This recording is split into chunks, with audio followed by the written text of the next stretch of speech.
This is the day God has given us. Let us rejoice and be glad that we're in it. I'd like to welcome the online people who watch us week to week. I've been talking to people on the phone this week that have been watching us. They say, good on us. They just don't get here. Some of them live in Burnaby, some of them live in Vancouver. We have people as far as England that are watching us, so that's great. And of course our time difference, I guess, beside the water and all of us. And I'd like to tell you, God loves you, so do we. Give your neighbor a hug and say you're glad to be here. Good morning, Shirley. Yeah, people sure know what I do.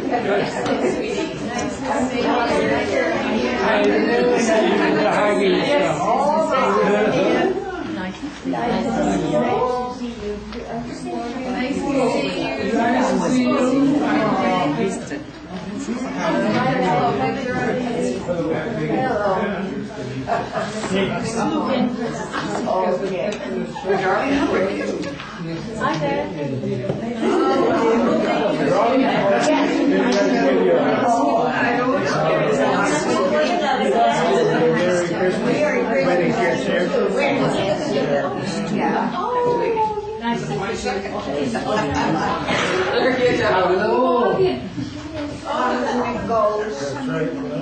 Oh, how wonderful. Everybody join me for the opening prayer, please. Heavenly Father, we're so thankful that we can join together each Sunday, bring the fellowship from one to another, bring that energy from the source through us, filling ourselves with love and with kindness so that we may go to those people that we meet throughout the week and bring that love that we feel to them. Amen. Okay, everybody be seated. Well, I don't look a little bit like Ramona, do I? Well, maybe an older version of Ramona. She's going to have to go for a few more years, about another 50 years to catch up to me. Ramona unfortunately sends her condolences. She said she couldn't make it because her dear friend, the fellow that comes with her, Robert, had an emergency, was in hospital, and is still have some tubes, draining tubes and stuff, and that they have to take care of that. She's sure that everything's going to be fine by next week, and so they say sorry that they can't make it this morning, so there's a whole group of people missing there. But we send our love to Robert. He comes faithfully every week, and we try to do the healing facilitating for him, and hope that helps. So I am now going to be your speaker, and you know who I am. I'm Barbara Leonard, and Charlie is going to be my chairperson. And then Charlie and I are going to do mediumship afterwards. Yes. Okay. Did you know that? Well, there you go. Okay, Charlie, there you go. Good morning, and thank you everyone for coming.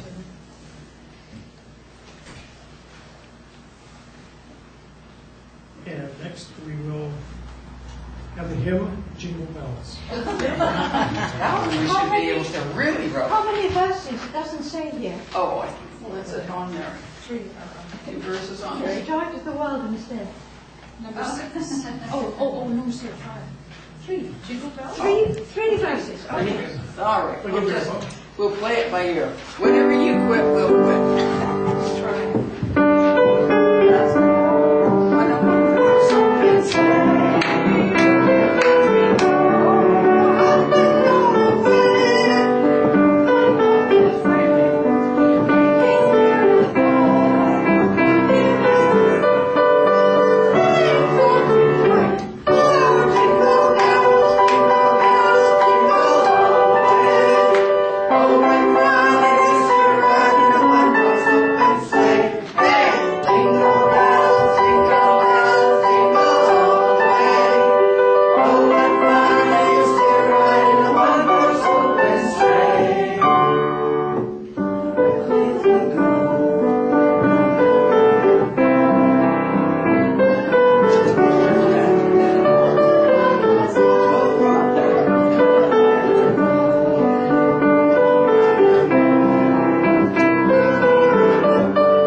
And now I would like to ask the Senior Minister, Reverend Barbara Leonard, to come forward with her address for today. Thank you, Charlie. Well, of course I wasn't even in the idea that I was going to speak this morning, but here we go. We just turned it over to Spirit and just see where we're going. And I'd like to talk a little bit about the Christmas time. As people who have been reading the Facebook realize that we have been talking a lot this last weeks about the people who are really not getting the joy of Christmas. They're not really feeling the joy of Christmas. Sometimes it's a money situation. Sometimes it can be any number of things that are going on. And we have to think, what is the joy? Even when we have the worst things going on in our life, even when we're in the challenges of our life, we can keep the joy in our heart. We can keep a positive attitude going within ourselves. I have been many times, I can talk about different things that have happened through Christmases. There's been Christmases where Ozzie and I didn't have enough money to put both food on the table and Christmas presents for the children, so the food was a priority because they got lots of presents from Grandma and Grandpa and a few other people. And then there were times when Ozzie and I we were really well off, and we had the money to be able to do as we please and buy anything we choose to buy. And I'm going to talk about a Christmas that I was going to talk about next week, but I'm going to talk to you about it this week. The children were at the age where they were too old for that really sparkle that they get at Christmas waiting for Santa. They were too young to be married to have children, and so we were going through this kind of, we've got all the things we need. We have a beautiful home, we have a great business, it's supporting us well, we can go and buy anything that we choose to, and we never did really believe in overindulging our children, but we could have done whatever we choose to do. But somehow or other, that Christmas didn't have as much joy to us, and that has to do with attitude as well. But at that time, maybe we weren't quite as aware of what attitude was. So we didn't have as much joy in our heart about Christmas coming, because there wasn't going to be that jumping on the bed at 10 minutes or 25 to 2 saying, Mom, it's 10 after 7. We got to get up and open the presents. And then we find out it's 10 after. It's 25 to 2, because the guy that's calling us this is only 6, and he hasn't quite understood how the hands are on the clock. So we thought, well, we're not going to have that this year. We're not going to have this joyful in the middle of the night opening presents and just all of that excitement, just a little bit of a shine off of Christmas. Well, we had a grocery store. We had 2 actually, but at that time we were down to 1 store. And we were quite affluent, and so we heard a broadcast in Vancouver from a church there that said that they were trying to fill the baskets for the needy and they were short food. So I said to Ozzie, let's take the van and we'll go down to the store and we will load up potatoes, canned goods, do whatever, cereals, whatever, cookies, whatever we can, and we'll fill up the back of the van, which we did. So we drove down to Vancouver with these in the back of the van and thought, that makes us feel a little bit better, right? Just a little bit better that we're contributing something. Well, we get down there, and lo and behold, they don't have enough drivers either, would you believe, to deliver all these baskets, because it was a large church and they had hundreds of people that they were feeding over the Christmas. So they said, oh, you have a big van. How nice, would you do some deliveries for us? I said, yeah, sure. Well, we went to the first place. And the first place we went to was a large Victorian home. And on the 3rd floor of this large Victorian home, because we're up one set of stairs and up the second set of stairs, with 2 big boxes of groceries, and up we go. I was a lot younger in those days, could take the stairs with a box of groceries. Anyway, we get up the top, and as we're coming to the landing at the top, this lady, quite pregnant, with 2 children, holding on to the edges of her pants, holding on and saying, she's standing there and crying, and she's saying to me, "Oh my God, I have never seen this many groceries all at once in one time." I thought, boy, we've had some pretty lean times, but we have never, ever been to the point that we didn't see 2 boxes of groceries ever. So we thought, oh, well, Merry Christmas, darling. We hope that this helps, and we give her a hug, and away we go. Now, we had many, many deliveries. We had our whole back of our van delivered, and I'll tell you about our second one. Our second one that stands out for me was a young man of about probably 80. And he answered the door, and he was a veteran. And he answered the door, and we said, "Christmas cheer, Merry Christmas." No, he says, "I don't take charity, I don't take charity." I said, "Excuse me, sir, this isn't charity. What this is a thank you for the time that you did, that you served, and let us have a free will to be able to do whatever we want to do. Please, on our behalf, will you accept this as our thank you for all that you've done?" So he allowed us to come in, and he took the groceries, and we hugged him, and he cried, and we cried, and out we went. We then went from there to a complex. And this complex, every one of the people in the complex were getting a basket, except one lady. We delivered them all, missed the house that wasn't on the list, went to the last house, and the people weren't home. So we went next door and knocked on the door. And the lady said, "Yes, can I help you?" And I said, "Your neighbor's not home. Can we leave her goods with you because we won't get a chance to come back?" "Oh, most certainly," she said. "Come on in." As we entered, the 2 children came running from the living room. "Mommy, Mommy, Mommy, look at this, look at this." She said, "Wait, this is not ours. This is not for us, darling. You guys go back in the room and play." So she said, "Just put them underneath the table there." Now there was butter you could see on the top, and there was a turkey, and there was potatoes, but the box was just laden of stuff, and it was piled high, both the boxes. So I said, "Well, you have a Merry Christmas," and we went outside. And I turned to Ozzy and I said, "I don't get it."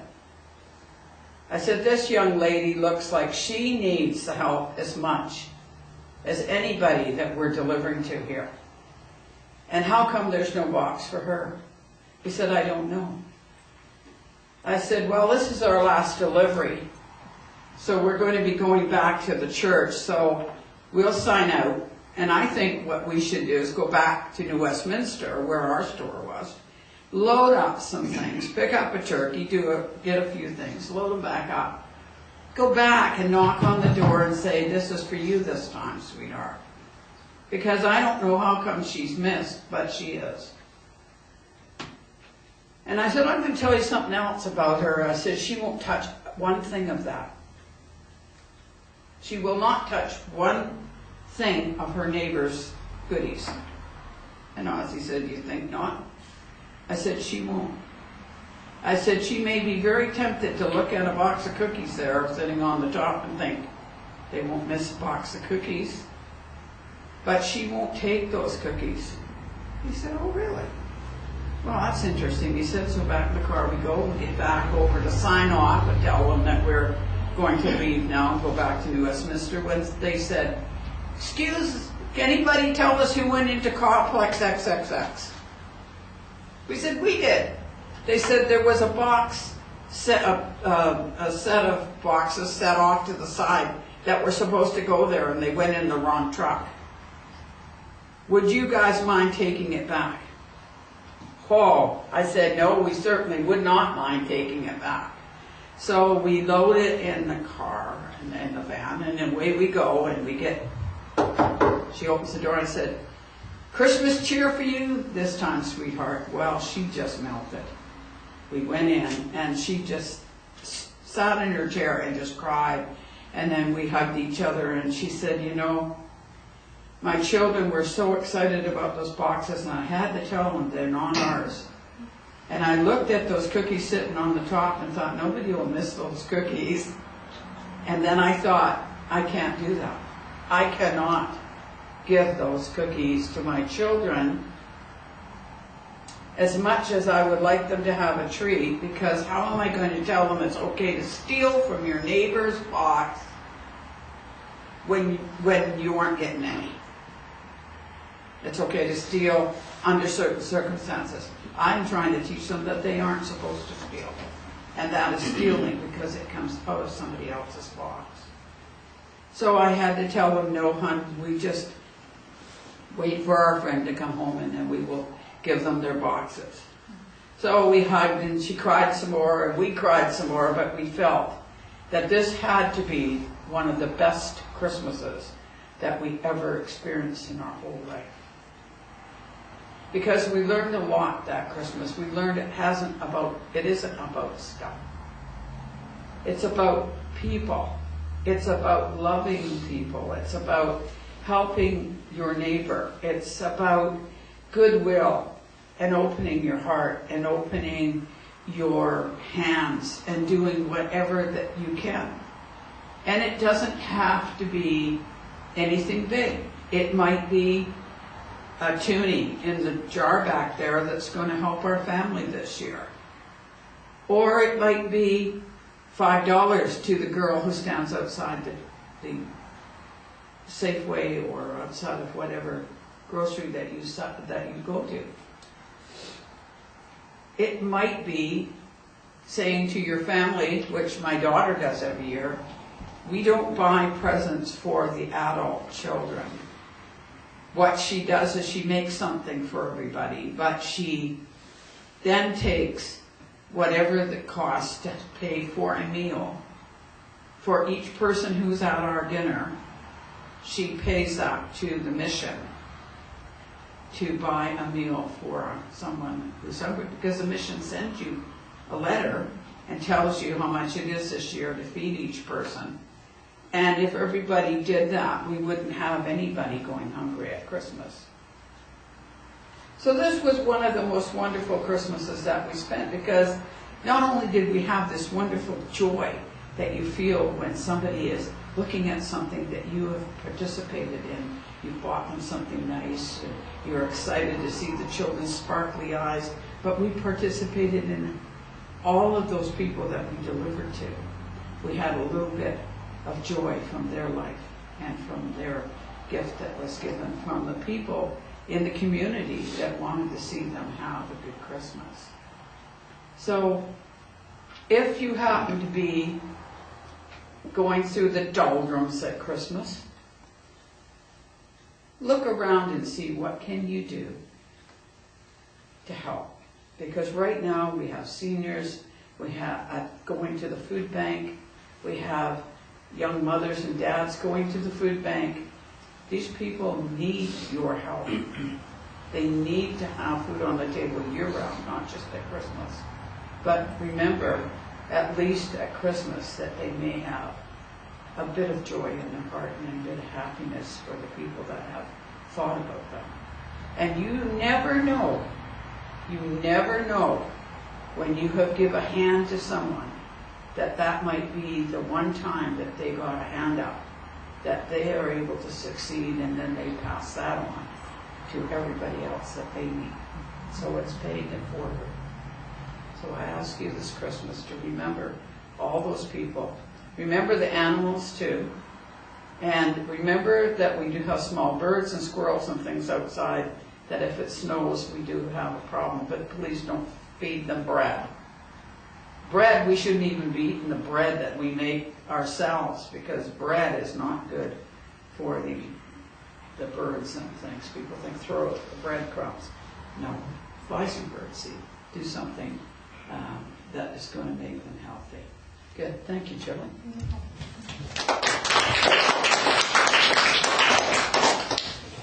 Thank you very much, Barbara. And now we will go to the healing portion of our service. Can I ask those that are going to do the healings to go to the back, and anyone who would like a hands-on healing, please take one of the chairs at the back of the room.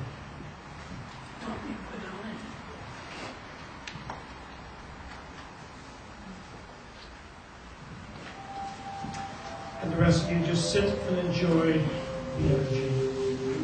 Feel the changes. Find a comfortable position and take your thoughts inward and upward to a little spot in the universe where God resides and healing begins. Allow the energy to move through the tips of your toes, moving upwards, swirling round and round the body, and allow it to come up through the top of the head and flow over the body like a gentle summer rain. As you breathe in again, feel the energy bringing alive all the cells in the body that work together with all of the organs. And allow those organs to be like a wonderful symphony concert orchestra that play their instruments independently, but they play with such harmony and such rhythm that they are working for the whole beauty of the piece they are playing. And as you breathe the energy in and revitalize all of the energies in the body, in the cells, in the organs, know that you are doing that to bring healing to the whole. And as the energy comes in again through the tips of the toes, allow it to expand into the mind.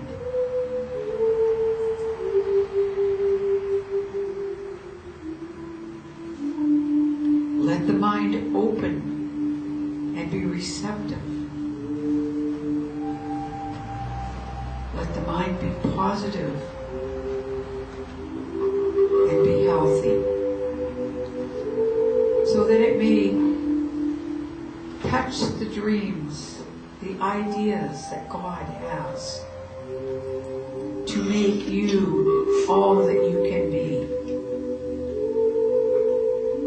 Allow those dreams, those thoughts, those energies to come through the mind to healthy growth, so that they will grow and produce the dream that God has for you.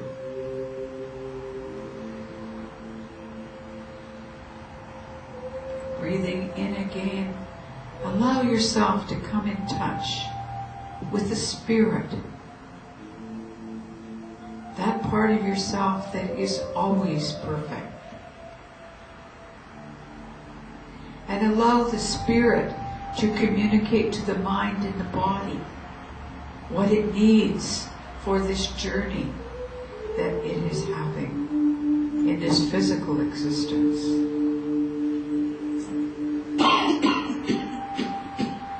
And as you have healed your own self, body, mind, and spirit, be like a pebble in a great pond of energy, and allow your energy to move forward and ripple outward, and let it touch each member in the room. And joining together, allowing the energy to draw through everyone to facilitate the healing.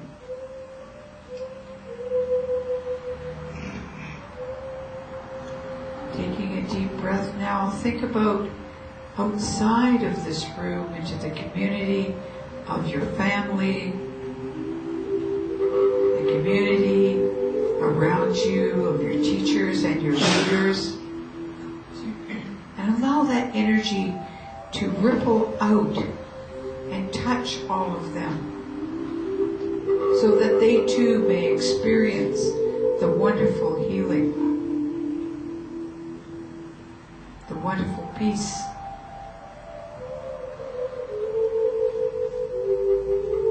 Allow that energy now to go forward into the world and not only touch the world's leaders, but to touch the animals, the vegetation, the waters, the atmosphere, so that they may be healed. And let us be thankful to the animals and the vegetation and the minerals that give of themselves and serve us so greatly and feed us so well.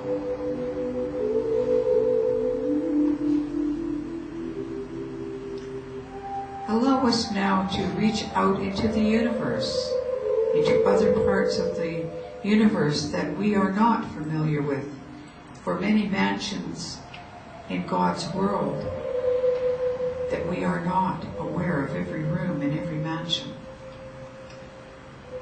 But we send love and we send caring, for God promises us that love and healing is never ending.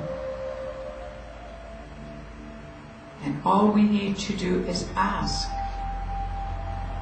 And the energy will follow the intention of the thought. And the healing will begin.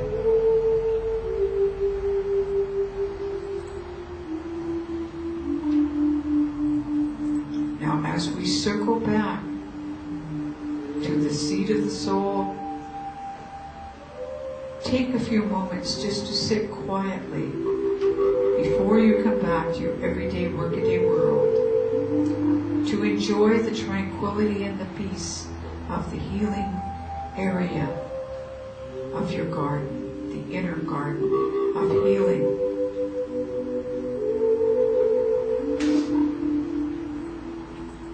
And know that you may visit here at any time, and God has promised the love and the healing is never ending.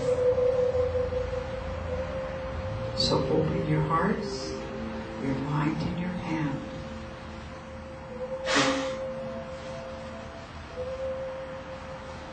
God bless you, and He sends His angels to keep after you.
Everyone back?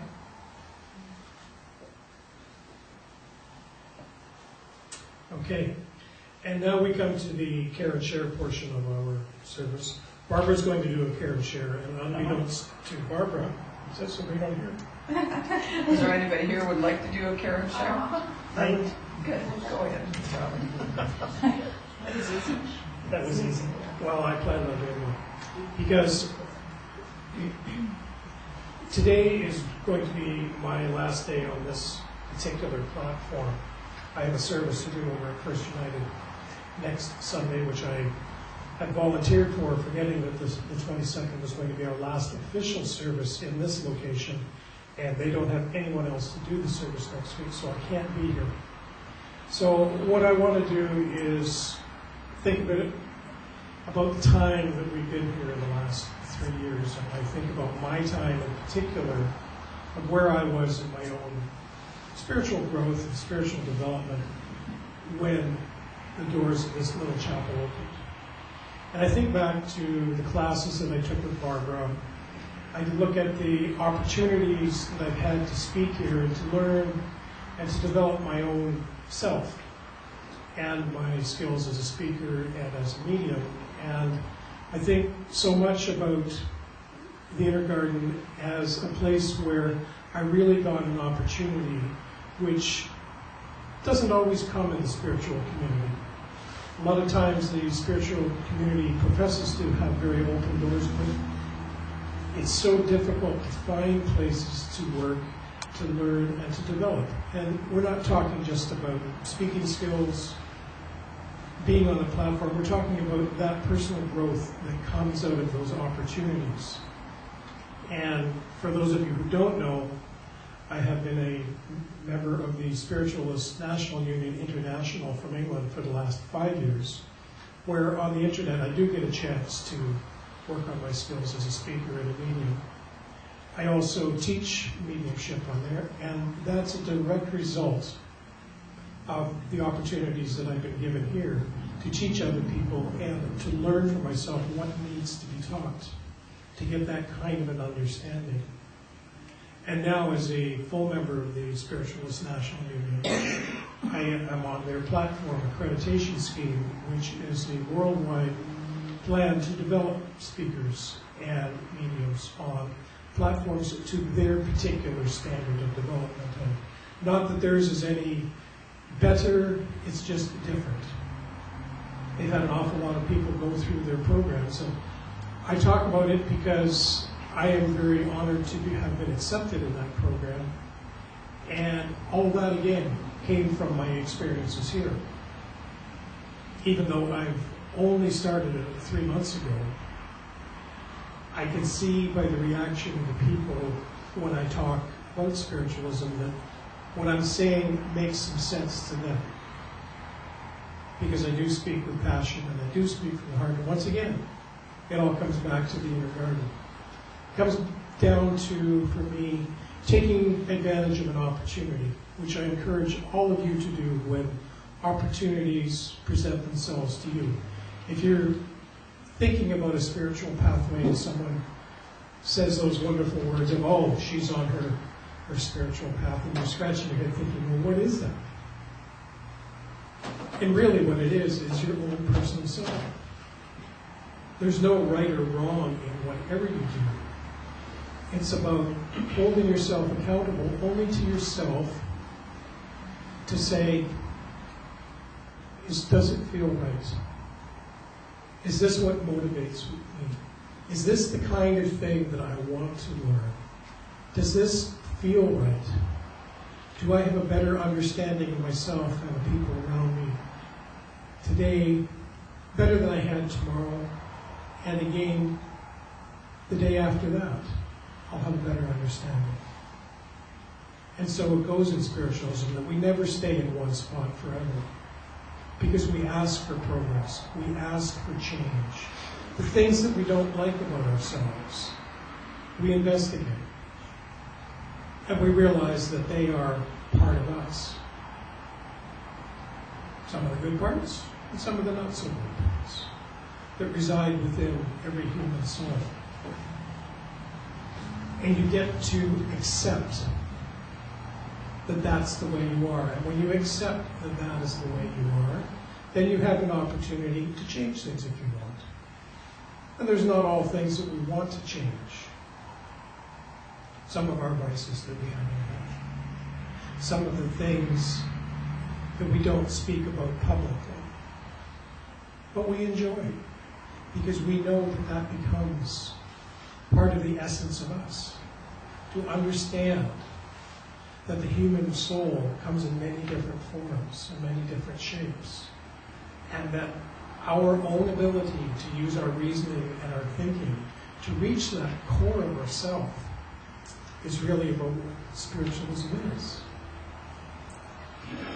To understand yourself, to understand your own relationship to the universal God, to understand yourself as a human life, so that when the day comes when you draw your last breath, you can say, but I did as much as I could for this lifetime.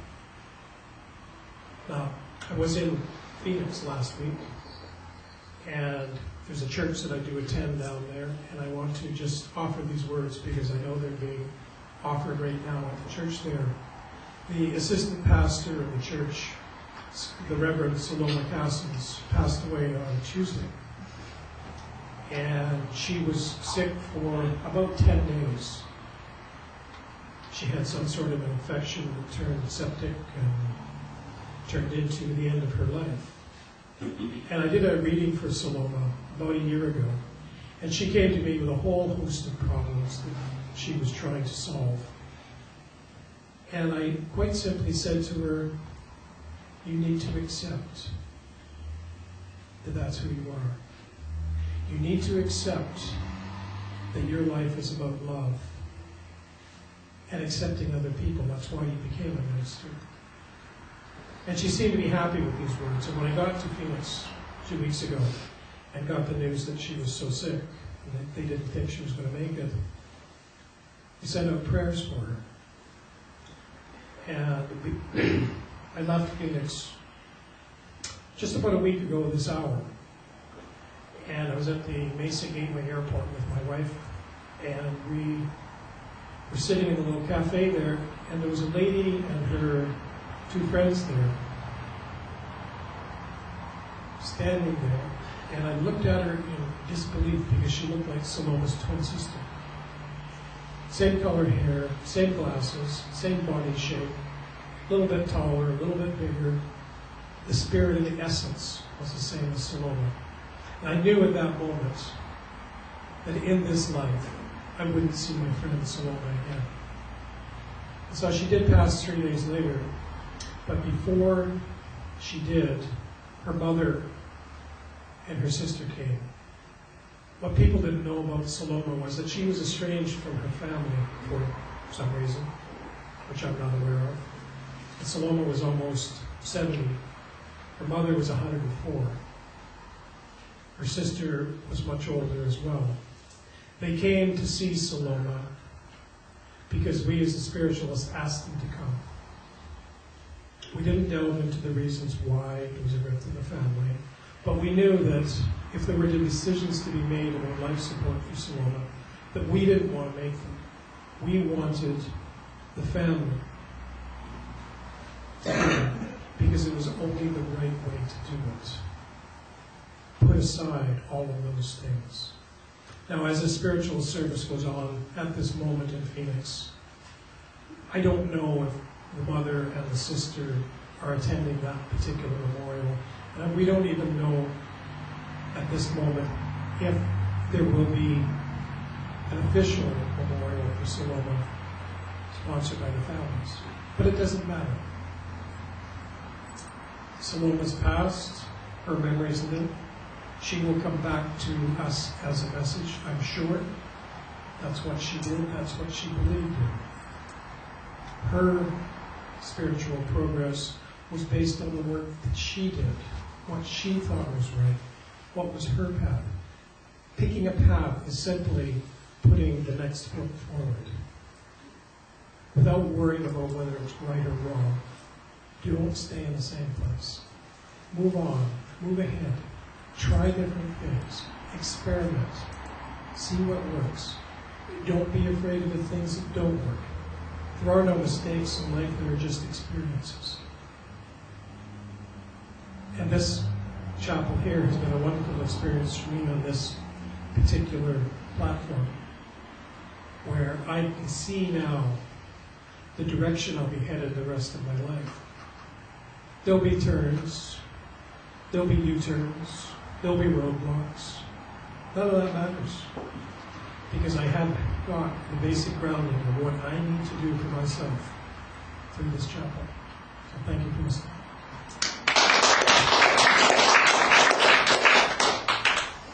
Okay, what's next? Birthdays. You know this thing better than I do. Do we have any birthdays or anniversaries? Mom's grandbaby, great-grandbaby's being born right now. Being born right I now? have 3 people this week, so. And for Barb's 3 people? Happy birthday, we love you. Happy birthday, may all your dreams come true. And you will love the candles, bright my space alone. It's so long right in your eyes, wherever you go. Happy birthday. An anniversary. We are still accepting non-perishable goods and cash for Christmas, and we will until the 22nd. So talk to Barbara about that. Don't forget, we're moving to our new location at the Calamar Restaurant.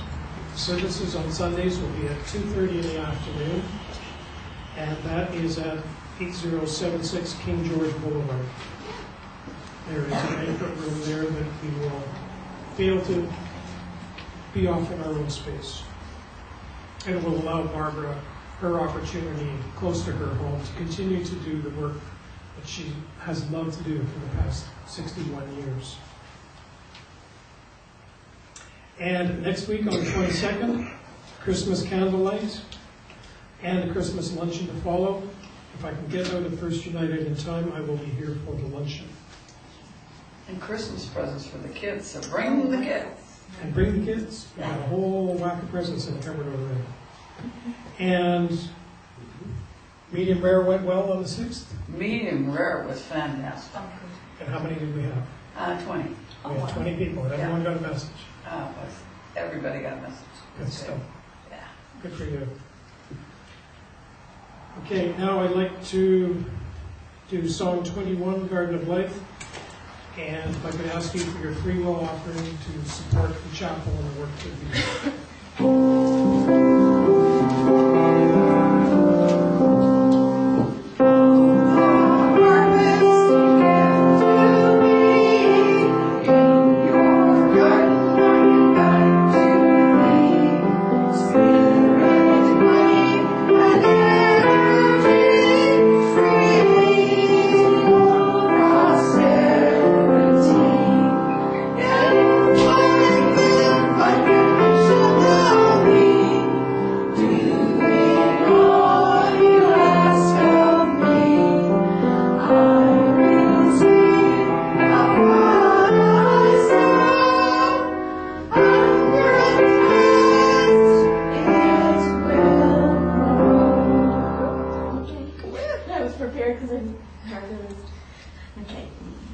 Thank you very much for all the funds that the congregation has donated to this church. May it all go to the highest of all the good for the church and the community around us. God bless them. There we go. Thank you very much, everyone. Thank you. You and I are rich.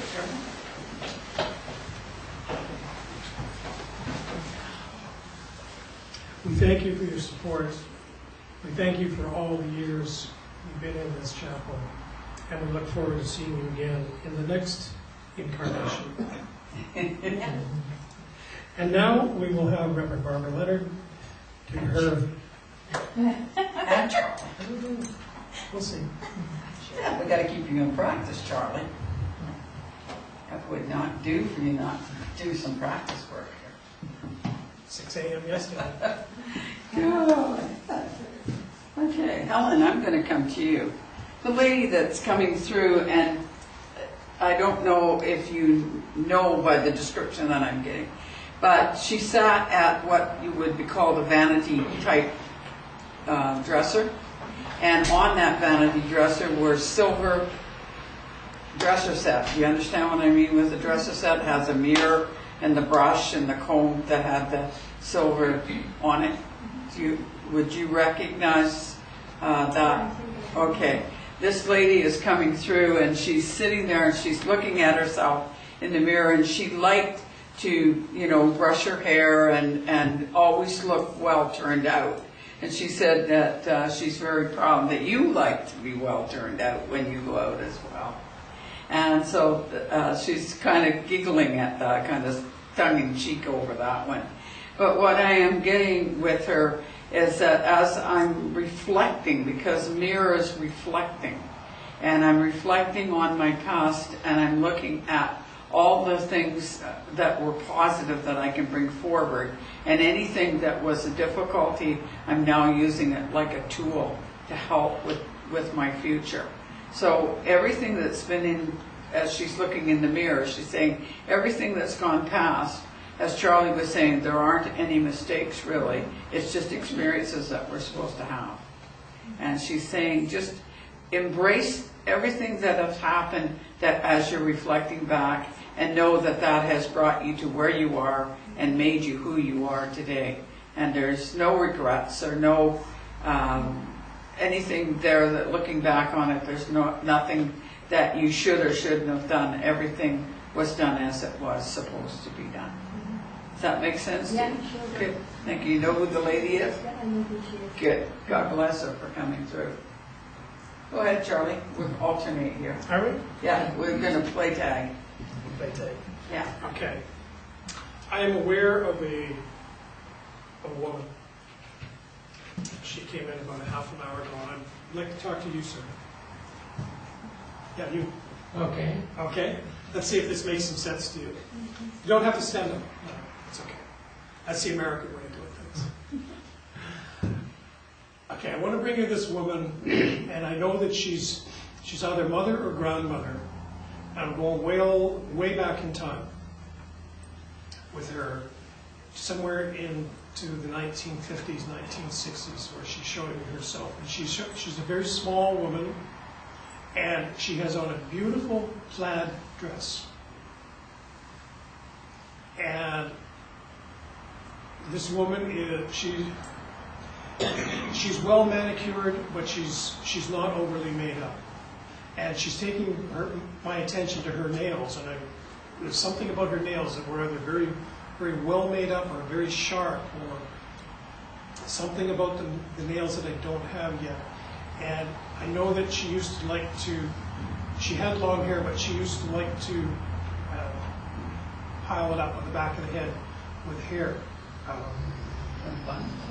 Because it's not quite like a bun. It's just lots of hair that's held up in place with a hair bomb or whatever these things are. You recognize this as mother or grandmother? I don't think so. You don't think so? Okay, does anyone else recognize this woman so far? Small woman. I want to say she's about 5'2", 5'3". Her plaid dress is full length. No one. Okay, interesting. They usually are found.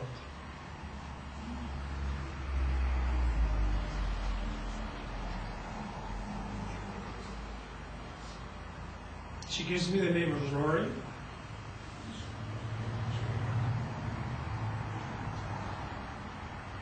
And the name of Jessica. She doesn't fit with anyone here in the room. No, grandmother like that. Okay. If I change relationships, sir, away from mother, grandmother, Yeah. would you understand her then?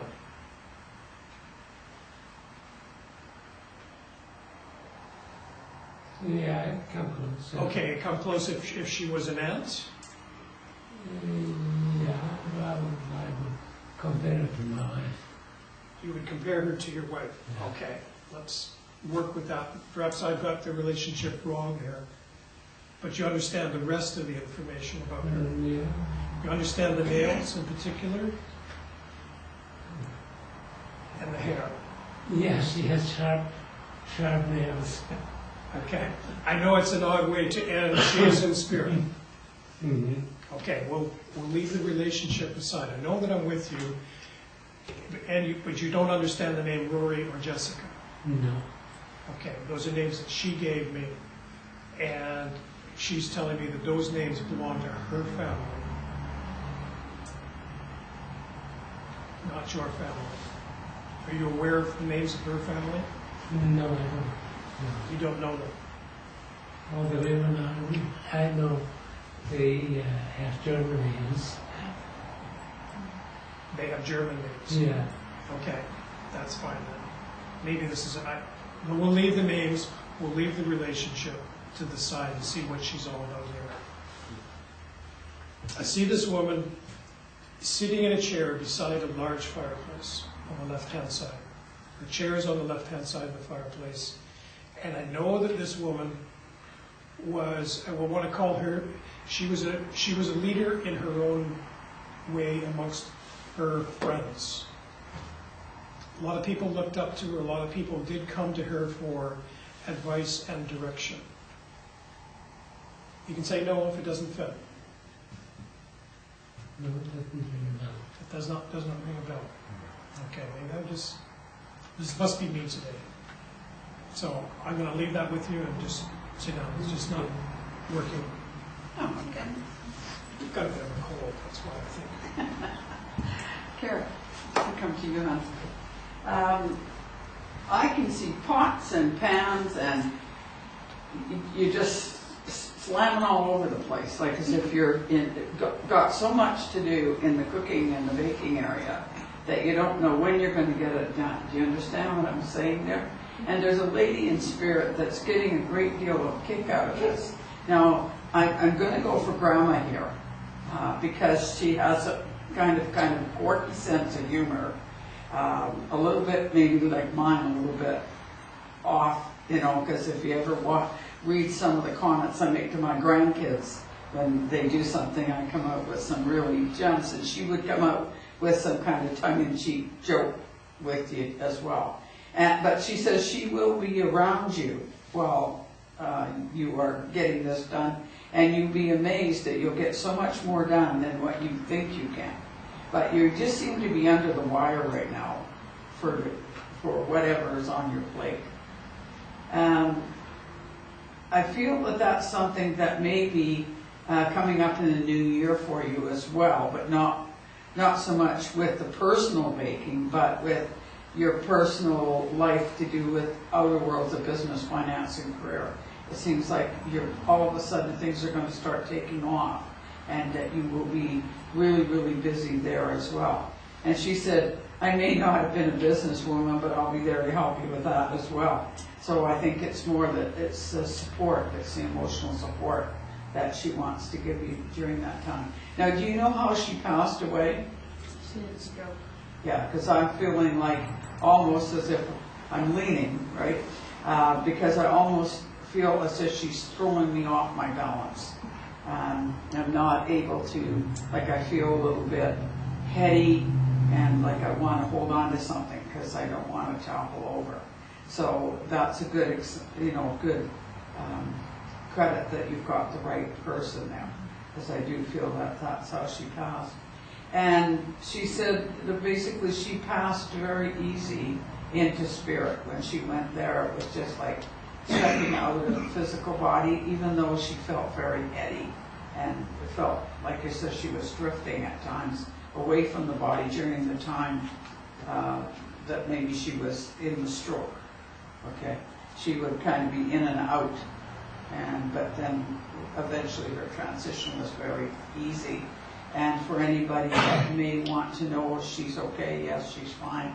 And she is got still the same quirky sense of humor that she always had, and gets a good laugh. She likes a good laugh. And I like the sherry occasionally too, she said. You understand that? Well, maybe it was just, just a little one at special occasions, but she liked the sherry once in a while. Yeah. And that's another one, kind of tongue-in-cheek that she said, and I like my sherry once in a while. It seems to me it was a special type, like a cherry sherry or something that was different than what you would just, buy. So it was kind of a special thing, a treat that she had. So, but she did like her share. Okay, thank you. You got another one there, Charlie? No? Okay. Okay, let's see. I'm going to go back here. I'm going to come back to Celia again. Yeah, Celia, that was a good thing that you did mention that to me, because that you were told that you need to do that. If it's too much, don't do it, because you can run yourself down. Yes. And so whoever it was that gave you that message. Janice? Yeah, it wasn't me. No, Janice. Yeah, it was Janice. And she gave to you, and that is a good piece of advice. There's information coming in there. But I see some really wonderful things coming up for you between now and the middle of January. Some really, good experiences that are going to be going on for you, and make your heart feel kind of warm. Wonderful. Yeah, and one of them I'm aware of, but physically, so I can't talk about it. Can't talk about the other surprises either. But there's a lot of nice surprises coming up for you between now and the middle of January. Wonderful. Thank you. Okay. Good. And have a really fabulous Christmas season. And just enjoy, because this is, you're in your forte there. And that's what, you just bring a lot of joy to people with your music. And we appreciate it, of course. Thank you. Good. Thank you. Okay, thank you. God bless. God bless everybody, and thank you. I guess I'm done now. And you're back for chairing there. Charlie, I'm chairing. And there's cookies, shortbread, homemade shortbread, and homemade oatmeal cookies. On the table over there, along with some nice fresh coffee. Turn this back on, we can hear ourselves. Okay. Closing prayer, and our last song, number 48, Let There Be Love. You want to do closing prayer? Oh, you can. Want me to? Sure. Sure, I will. Okay. Form a circle, please.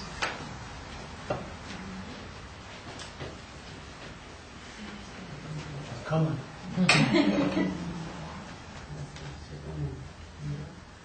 Father God, Mother Nature, the words of Andrew Jackson Davis. Thank you for our little chapel. Thank you for our friends. And thank you for showing us all the people in need, so that we can have an opportunity to express ourselves in gratitude and love in helping other people at this time of year. We thank you for the ability to help those self-same people.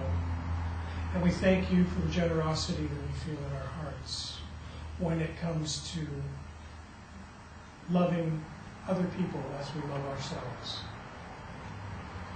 At this time of the year, we express our gratitude for all things, for all the sons and daughters of God across this universe. We thank you. Amen.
Somebody in the family. Yes.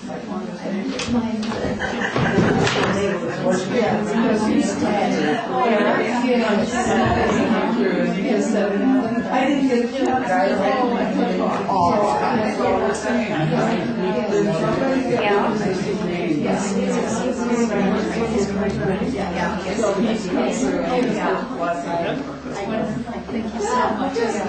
So, how are you? I'm fine. Good. Busy.